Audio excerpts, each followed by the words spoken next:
समसमान शरीर स्वास्थ्य टिकवण्यासाठी आहाराची गरज आहे. आहार भय गरज नसताना सुद्धा आवश्यकता नसताना सुद्धा प्रत्येकाच्या जीवनामध्ये एक भय.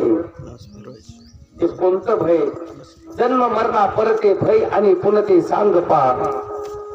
सगळ्यात मोठं भय भीती कशाची असेल तर ती जन्म मरणाची भीती. आणि प्रत्येकाला भीती.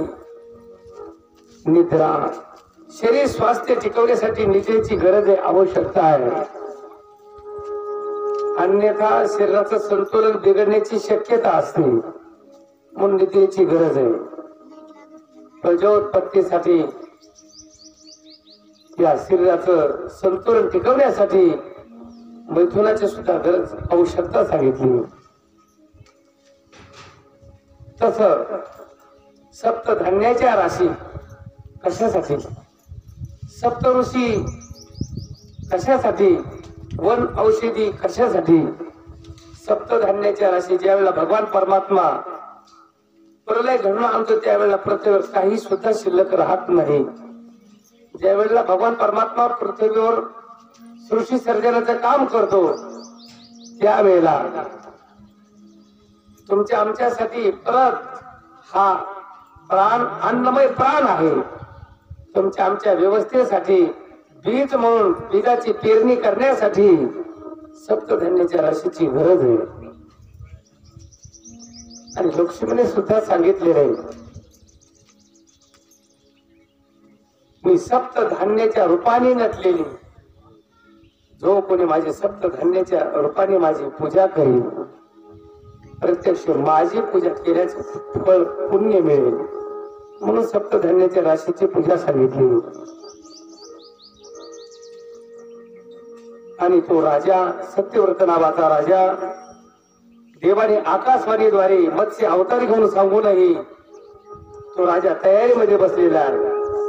सप्त ऋषींनाही परत नावेमध्ये बसवलं. सप्तधान्याच्या राशी नावेमध्ये ठेवल्या आणि तो स्वतः नावेमध्ये बसला. माझा भगवान परमात्मा भक्तासाठी भक्ताच्या रक्षणासाठी मासा झाला. आणि मासा होऊन स्वतःच्या शिंगाला नाव बांधून घेतो. आणि जोपर्यंत या पृथ्वीवर पाणी आहे तोपर्यंत भगवान परमात्मा नाव ओढण्याचं काम करतो. मत्स्य अवतार का घेतला तर एका सत्यव्रत नावाच्या राजाचं रक्षण करण्यासाठी सांभाळ करण्यासाठी मत्स्य अवतार घेतला.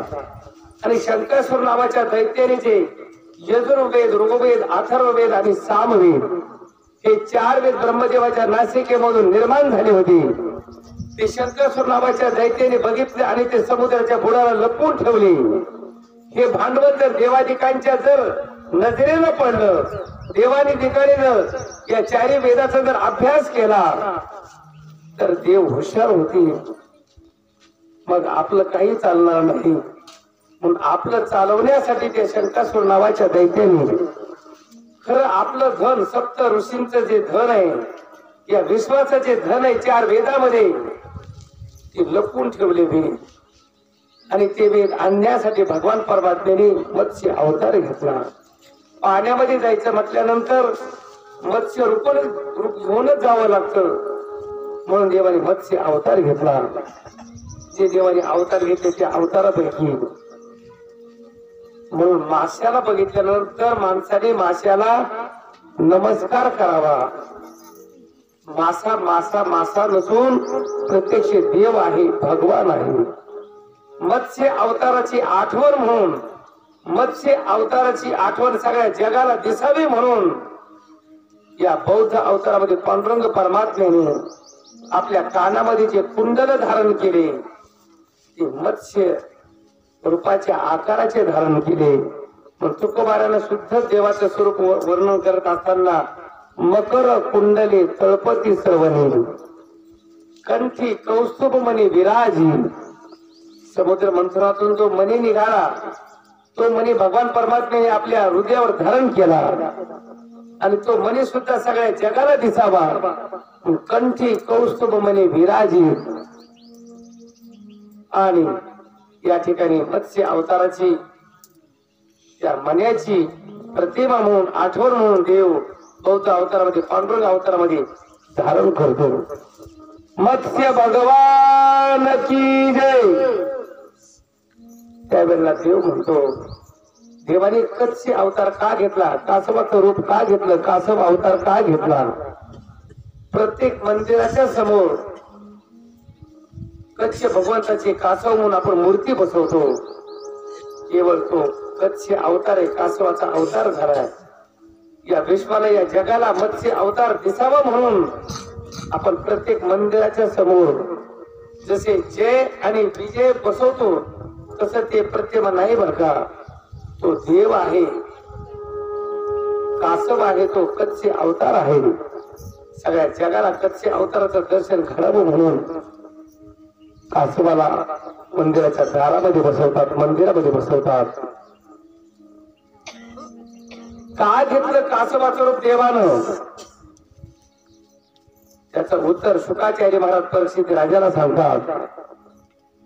एकदा स्वर्गातला राजा इंद्र मृत्यू लोकामध्ये फिरत फिरत वनविहार करत असताना दुर्वास महाराजांच्या आश्रमासमोरून जाऊ लागले. कोण? स्वर्गातला राजा इंद्र. तो मृत्यू लोकामध्ये आला, दुर्वास महाराजांच्या आश्रमासमोरून जाऊ लागला. त्यावेळेला दुर्वास महाराजांचं लक्ष गेलं. दुर्वास महाराज म्हणतात, राजा घराशी ये तरी उपयोगाशी जाय. कुठल्याही पक्षाचा पुढारी असू द्या, कुठल्याही पक्षाचा मंत्री असू द्या, जर एखाद्या खेडे गावामध्ये जर आला, मग तो कुठल्याही पक्षाचा असू द्या, तो गावाच्या उपयोगाला येत असतो. तो राजा आहे. कुठल्याही पक्षाचा जो मंत्री असेल, पंतप्रधान असेल, तर तो आपला राजा आहे. आणि तो आपल्या गावामध्ये जर आला तर नक्कीच गावाचं कल्याण करूनच जातो तो. दुर्वास महाराज म्हणतात, हा देव लोकातला राजा इंद्र आहे. नक्कीच या विश्वात त्यांचं कल्याण करून जाईल. दारासमोर जात असताना जशी आपण दिंडी आपल्या दारासमोर जात असताना आपण त्या दिंडीवाल्याचं स्वागत करतो, फुलाचा हार घालतो, विनेकरांची पूजा करतो, तसं इंद्र हत्तीवर बसून दुर्वास महाराजांच्या आश्रमासमोर जाऊ लागला. न सुकणारी पुष्पमाला तयार केली, फुलाचा हार तयार केला आणि इंद्राच्या गळ्यामध्ये तो हार घातला. आणि दुर्वास महाराज इंद्राला सांगतात, राजा हा न सुकणारा हार आहे, न सुकणारी पुष्पमाला आहे, हिचं रक्षण कर, हिचं जतन कर. इंद्राला कमीपणा वाटला. मी देवलोकातला राजा, स्वर्गातला राजा, आणि फुलाचा हार घालतात माझ्या गळ्यामध्ये, आणि दुर्वास महाराज म्हणतात ही विजयी माळा आहे, तिचं रक्षण करू म्हणून सांगतात. कमीपणा वाटला राजा इंद्राला. पण तो कमीपणा प्राप्त करून देणारा नव्हता. तो हार असा होता की तो कधी सुकत नव्हता. त्याचा सुगंध नेहमीच राहत होता, नेहमी सुगंध दरवळत होता. आयुष्यभर जे आपण पुण्य केले, शक्ती कमवली, सामर्थ्य कमवले, त्या पुण्यापासून तो हार बनवलेला होता. जसं रामायणाच्या प्रसंगामध्ये राम, लक्ष्मण, सीता माता आत्री महाराजांच्या आश्रमामध्ये येतात, तेव्हा आत्री महाराजांनी प्रभुरामचंद्राला डोक्यात लागल, त्याला बांधलं नाही, त्याला बांधून टाका. आत्री महाराजांनी प्रभुरामचंद्राला, लक्ष्मणजीला, सीता माताला भरभरून आशीर्वाद दिला. पण ज्या वेळेला अनुसया माता सीता मातेकडे बघते, वनवासाच्या प्रसंगामध्ये एकच अंगावर वस्त्र होत, त्याला वल्कल म्हणतात. अनुसया मातेचे डोळे भरून आले. पतिव्रते जानकी, हे सीते, आता एकच वस्त्र तो किती दिवस नेसणार आहे? स्नान करावं सीता मातेनं आणि तेच वस्त्र तसंच अंगावर वाळवावं. वनवासाच्या प्रसंगामध्ये तुम्ही आम्ही गावाला जायचं म्हटलं तर 1-2 ड्रेस, 1-2 साड्या शिल्लक घेऊन जातो. पण प्रभुरामचंद्र, लक्ष्मणजी, सीता माता फक्त एका वल्कलावरच बाहेर पडले होते राज दरबारामधून. तसंच गंगेमध्ये जायचं, तसंच गंगेमध्ये बुडायचं, स्नान करायचं, आणि तसंच आपलं उन्हाला वस्त्र धरून वाळवायचं. बदलायचा संबंधच नाही. अनुसया मातेला म्हटलं, हे जानकी, हे सीता देवी, तू एक वस्त्र दर दिवस नेसणार, किती थंडीचे दिवस आहे, तुला थंडीपासून दुःख होऊ नये, थंडी वाजू नये म्हणून असं एक वस्त्र दिलं अनुसया मातेनं, की ते वस्त्र कधीच मळणार नाही म्हटली, कधी धुण्याची गरज पडणार नाही, आणि ते वस्त्र नेसल्यानंतर कधी उष्णता सुद्धा तुला लागणार नाही, थंड लागेल. तिन्ही ऋतूमध्ये सुख स्वही प्राप्त करून देणार ते वस्त्र अनुसया मातेला दिलं. तसंच न सुकणारी पुष्पमाळा तिन्ही ऋतूमध्ये, उन्हामध्ये सुकणार नाही, पावसाळ्यामध्ये सुकणार नाही, हिवाळ्यामध्ये सुकणार नाही, आणि अखंडित सुगंध राहील या माळेचा. राजा, हिचं रक्षण कर. इंद्र हसू लागला दुर्वास महाराजाकडे बघून. आता गळ्यात हार घातलेला माणसाने ठेवावं का नाही? सन्मान केलाय, सत्कार केलाय, पण इंद्र राजाला त्याचं काहीच वाटलं नाही. गळ्यातला तो हार काढला आणि हत्तीच्या मस्तकावर ठेवला. तो हत्ती होता. त्याने लगेच सोनेने तो हार आपल्या पायाखाली तुडवला. दुर्वास महाराजांना राग आला. अरे, मी स्वागत म्हणून राजा तुझा सन्मान केला, सत्कार केला, आणि माझा सन्मान सत्कार केला हार तू पायाखाली तुडवलास, तू माझा अपमान केलास, तुला शाप देतो मी. एखाद्या माणसाने सत्कार करून, सन्मान करून, आदरातिथ्य करून, पाहुणचार करून जर माणूस समाधानी नसेल तर माणसाला राग येतो आणि शाप दिला. तू असशील राजा स्वर्गाचा, देवलोकाचा राजा असशील, परंतु आता तो राजा राजा राहणार नाही, तू एक रंक भिकारी होशील. पण मनुष्य जीवनामध्ये थोरा मोठ्यांचे, संत सज्जनाचे आपल्या पाठीमागे आशीर्वाद असावे. पुढे अजून प्रसंग आल्यानंतर मी सांगणार आहे. मनुष्य जीवनामध्ये संत भेटल्यानंतर संताचा आशीर्वाद घ्यावा. वाढ वडील भेटल्यानंतर वाढ वडिलांचे आशीर्वाद घ्यावे. माणसं म्हणतात आम्ही कोणाच्याच पाया पडत नाही बाबा, नका बोलू. पण जो वारकरी आहे, वारकरी समोरचा कोण आहे याचा विचार करत नाही. वारकरी संप्रदायातला माणूस समोरच्याचा अधिकार आहे का नाही, समोरच्याची योग्यता आहे का नाही, समोरचा संत सज्जन आहे का नाही, वारकरी आहे का नाही, याचा विचार करत नाही. पंढरीच्या लोकांनाही अभिमान, पाया पडे जन एकमेका. वयाने माणूस लहान असू द्या, पण मोठा माणूस पटकन वागतो आणि पटकन पाय धरतो. ही आपल्या वारकरी संप्रदायातली परंपरा आहे. तसं दुर्वास महाराजांच्या समोर इंद्र आहे, पण इंद्राला दुर्वास महाराजांना ओळखता आलं नाही. वास्तविक पाहता इंद्राला संत भेटले होते, ऋषी भेटले होते, त्यांचं दर्शन घ्यायला पाहिजे होतं, त्यांचा आशीर्वाद घ्यायला पाहिजे होता, परंतु दर्शनही घेत नाही आणि आशीर्वादही घेत नाही. आता याच कथेमध्ये दुसरी कथा आहे. ही कथा आपण इथपर्यंत ठेवू आणि दुसऱ्या कथेमध्ये प्रवेश करू. ती कथा संपली की आपण या कथेमध्ये जिथपर्यंत आलो होतो ती लगेच कथा तुमच्या लक्षामध्ये येईल. संत भेटल्यानंतर संताचा आशीर्वाद घ्यावा, संताचं दर्शन घ्यावं. जर संताचा आशीर्वाद नाही घेतला, संताचं दर्शन नाही घेतलं तर जीवनामध्ये शाप मिळतो. इंद्रदुम्न नावाचा राजा त्रिकुट पर्वतावर तपश्चर्या करतो आणि अचानक अगस्त्य ऋषी येतात. अगस्त्य ऋषींना बघितल्यानंतर त्या इंद्रदुम्न नावाच्या राजाने उठावं, दर्शन करावं, परंतु तो राजा उठत नाही. अगस्त्य ऋषीने बघितलं, अरे राजाचं जे कर्तव्य सोडून खुशाल एका साधू सारखं ऋषी मुनी सारखं माझ्याकडे बघत बसला आहे. राग आला अगस्त्य ऋषीला आणि अगस्त्य ऋषीने शाप दिला, तू जड बुद्धीचा प्राणी होशील, तू हत्ती होशील, हत्ती. आणि तो इंद्रद्युम्न नावाचा राजा हत्ती झाला.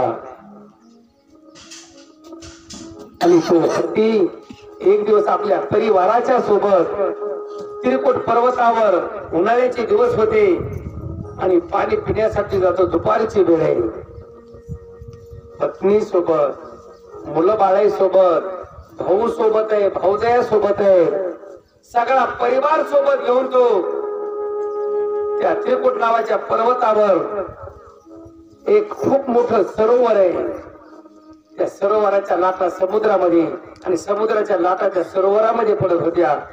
तो त्रिकुट नावाचा पर्वतच समुद्राच्या पायथ्याशी होता आणि समुद्र सुद्धा त्या त्रिकुट नावाच्या पर्वताच्या पायथ्याशी रोज खेळ खेळत होता. 3 शिखर होती त्या त्रिकुट नावाच्या पर्वताला. सोन्यासारखे चम चम चम चम चमकणारे 3 शिखर होते आणि त्या त्रिकुट नावाच्या पर्वतावर कुठलीच उणीव नव्हती. देवांगना, अप्सरा, उर्वशी, गण, गंधर्व वन विहार करण्यासाठी, जलक्रीडा करण्यासाठी रोज त्या त्रिकुट पर्वतावर येत होते.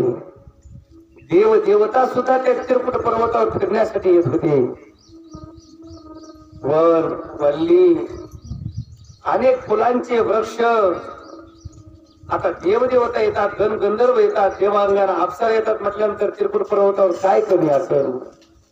आणि त्याच पर्वतावर एक सरोवर होत आणि त्या सरोवर पाणी पिण्यासाठी तो गजेंद्र आपल्या परिवारासोबत येतोय. पाणी पिणं झाल्यानंतर उन्हाळ्याचे दिवस आहेत म्हणून तो आपल्या मुलांच्या अंगावर, पत्नीच्या अंगावर, भावांच्या अंगावर, भावदाईच्या अंगावर, सर्व कुटुंबातल्या मंडळीच्या अंगावर तो पाणी शिंपडू लागतो सोंडेनं. पाण्याची ढवळाढवळ होते.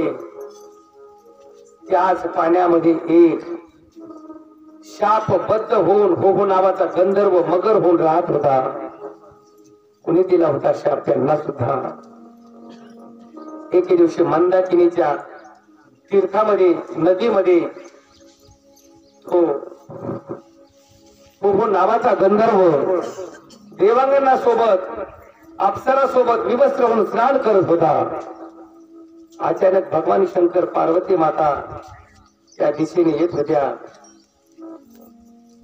नारद स्वामी आले, म्हटले अरे प्रत्यक्ष भगवान शंकर आलेत, पार्वती माता आले. रस्ता आहे, रोड आहे, या रोडने रस्त्याने माणसं वागतात आणि खुशाल तो विवस्त्र होऊन स्नान करतोस, तीर्थाचा अपमान करतोस. तुला असा जन्म मिळेल, तुला असा देह मिळेल की त्या देहामध्ये तुला वस्त्र घालण्याची गरजच पडणार नाही. तुला मगराचा जन्म मिळेल आणि हमेशासाठी तो पाण्यामध्ये राहशील. मग मात्र त्या फुगू नावाच्या गंधर्वाला पश्चाताप वाटू लागला. अरे अरे, उगाच आपण विवस्त्र होऊन ज्या वाटेने भगवान शंकर येतात जातात, अनेक संत साधू ऋषी मुनी येतात, त्या वाटेमध्ये आपण विवस्त्र होऊन स्नान केलं. चुकलं नारद स्वामी आमचं. आता कधी मी त्या मगराच्या योनीतून मुक्त होईल. म्हणले गजेंद्राच्या उद्धारासाठी ज्या वेळेला भगवान परमात्मा अवतार घेतील त्यावेळेला तुला गजेंद्राचा पाय धरावा लागेल. तर साधू संतांनी सांगितलंय, हरी प्राप्तीशी उपाय धरावे संतांचे ते पाय. गजेंद्र हा हरीचा भक्त आहे आणि त्या गजेंद्राच्या हाक्यासाठी भगवान परमात्मा धावून येतील. मग त्यावेळेला तो भक्ताचा पाय धरायचा, त्याच्यासोबत तुझाही उद्धार होईल. आणि नारद स्वामी निघून गेले आणि ज्या सरोवरामध्ये पाणी पिण्यासाठी हत्ती आलाय त्याच सरोवरामध्ये नक्र सुद्धा आहे. नक्र वाट बघत होता, कधी हत्ती येईल, मी त्याचा कधी पाय धरेल आणि कधी माझा उद्धार होईल. तो नक्र वाट बघत बसला होता आणि तो गजेंद्र पाणी पिण्यासाठी आलाय, स्नान करू लागलाय, पाणी उडवू लागलाय एकमेकाच्या अंगावरती. पाण्याची ढवळाढवळ पाहून तो नकर धावतच पळतच आला आणि त्या गजेंद्राचा पाय धरला. दोघांचं तुंबळ युद्ध चालू झालं. किती दिवस? 1000 वर्ष पर्यंत युद्ध चालू होतं.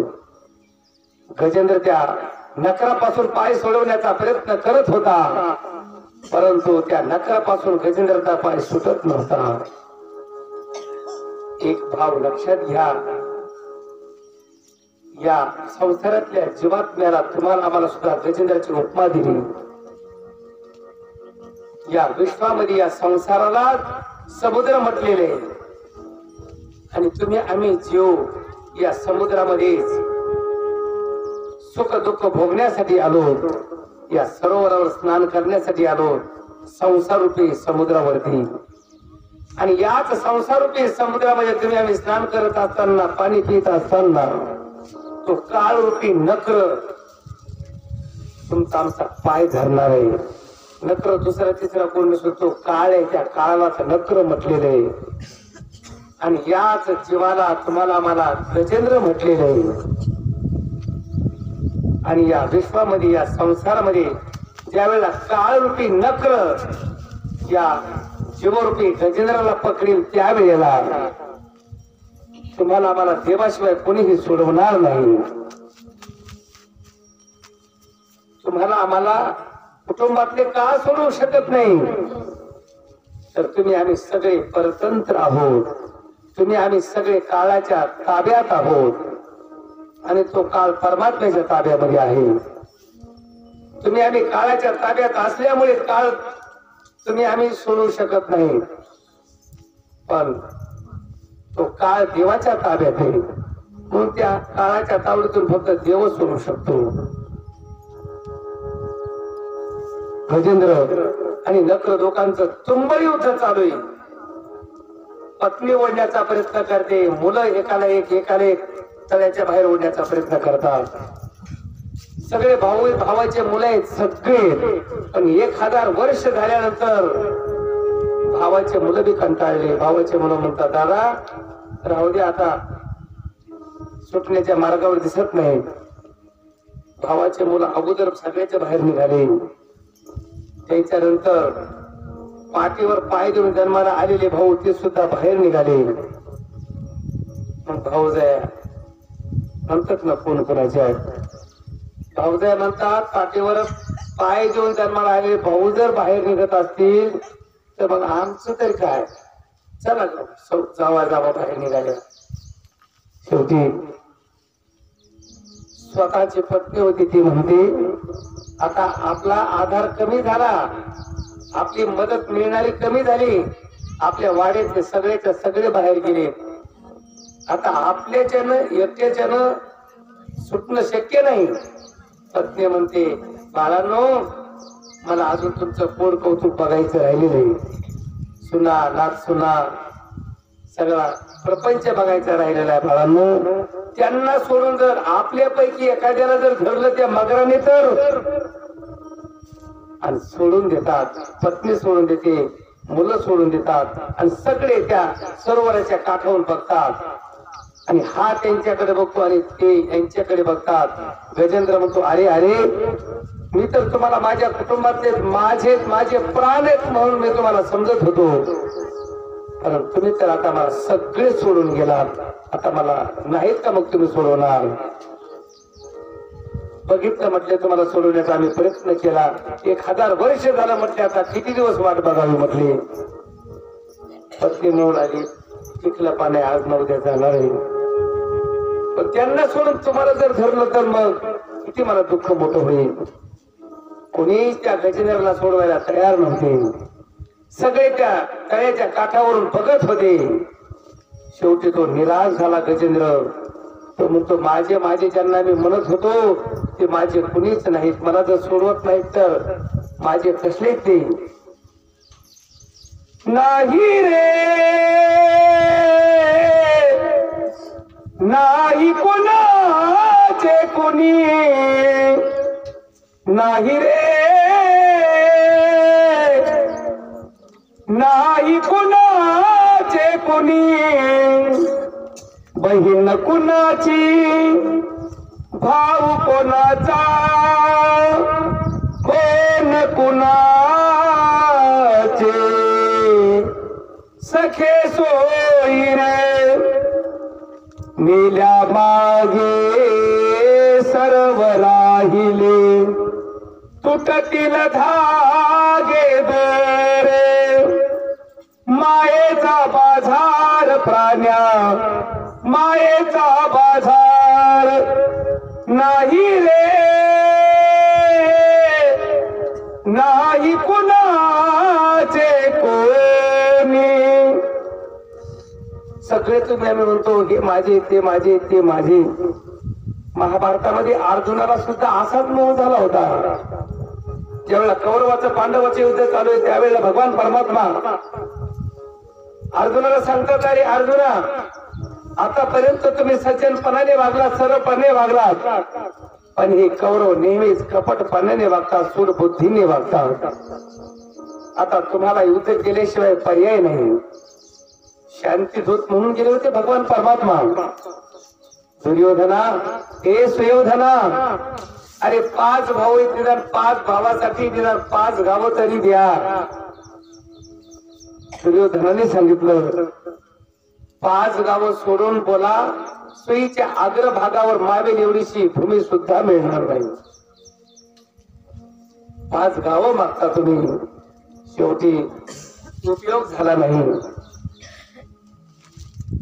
आपल्यामध्ये जर वाद निर्माण झाला आपल्या कुटुंबामध्ये जर वाद निर्माण झाला तर गावातले प्रतिष्ठित माणसं येतात मध्यस्थी म्हणून मित्र येतात नातलग येतात पण माणसं कुटुंब प्रमुखाचं ऐकत नाहीत गल्लीतल्याचं ऐकत नाहीत नातलगाचं ऐकत नाहीत मित्राचं ऐकत नाहीत त्यावेळेला पाहुणे रावळे बी म्हणतात गावातले बी म्हणतात जाऊ द्या त्यांच्यामध्ये नाही पडलेलं बरोबर आणि मध्ये पडायचं सोडून मध्यस्थी करायचे सुद्धा सोडून देतात तसं भगवान परमात्म्याला वाटत होतं कौरव आणि पांडव हे दुसरे तिसरे कोणी नसून सख्खे चुलत भाऊ आहे वाद जर झाला तर आपसात सगळेच मरून जातील सगळ्यांचा नाश होईल आणि तो नाश थांबवावा म्हणून स्वतः देव शांतीदूत म्हणून गेले होते उपयोग झाला नाही दुर्योधनाने सांगितलं युद्ध केल्यानंतर युद्धामध्ये जिंकल्यानंतर 5 गावं काय आमचं सुद्धा राज्य आम्ही सोडून देऊन निघून जाऊ परंतु युद्ध चालू असताना ज्यावेळेला अर्जुनाने द्रोणाचार्याला कृपाचार्याला भीष्माचार्यांना बघितलं दुर्योधनाकडे बघितलं त्यावेळेला हे सगळे आपलेच माणसं आहेत असं अर्जुनाला वाटू लागलं आणि अर्जुनाला मोह निर्माण झाला अर्जुन युद्ध करण्यासाठी तयार होत नाही खरंच सांगा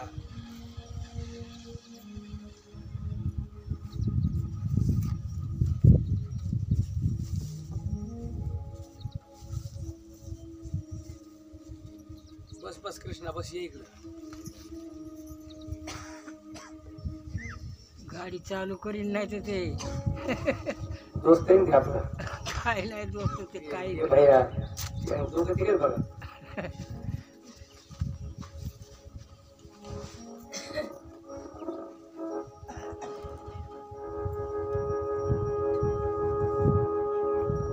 गोपाल कृष्ण भगवान की जय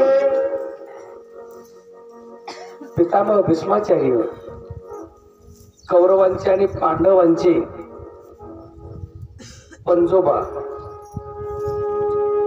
जेव्हा आई वडिलांना 4 मुलं असावे 4 मुली असाव्यात प्रत्येक मुलाला मुलगा झाल्यानंतर म्हणजे नातू झाल्यानंतर आई वडिलांना किती आनंद होतो एकत्रित कुटुंब असल्यानंतर आपल्याला मुलगा झालाय आणि आपल्या भावाला बी मुलगा व्हायला पाहिजे असं वाटतं आणि भावाला मुलगा झाल्यानंतर भावाला किती आनंद वाटतो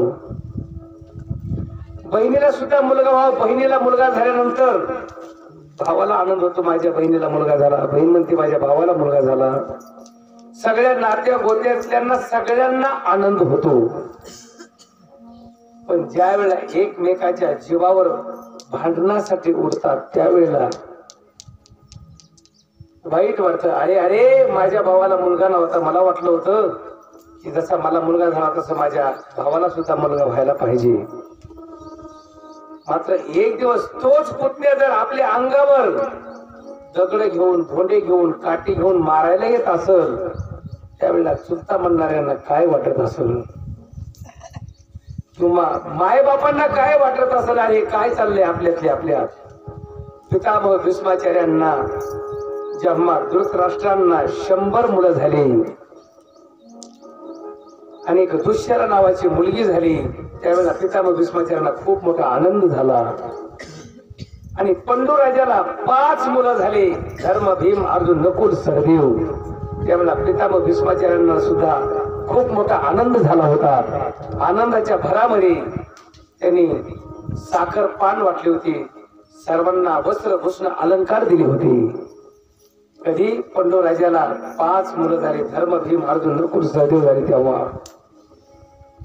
आणि ज्याच्यासाठी साखर पान वाटलंय आणि त्यांच्या समोर जर अर्जुन म्हणतो मी बाण घेऊन उभा राहिलो पितामह भीष्माचार्यांच्या समोर, काय म्हणत असेल पितामह भीष्माचार्यांचं मन, नाही देवा मी युद्ध करू शकत नाही देवा, मला युद्ध नकोय आणि मला हे राज्य बी नकोय. भांडण करून माझ्याच कुटुंबातल्या द्रोणाचार्य, कृपाचार्य, भीष्माचार्यांना मारून आता नुसत्या महाभारतातल्या एक जर शूरवीराबद्दल जर बोलायचं म्हटलं, द्रोणाचार्य, कृपाचार्य, भीष्माचार्य, तर एका शूरवीरावर एक दिवस माझ्यासारखा छोटा कीर्तनकार बोलू शकेल एवढे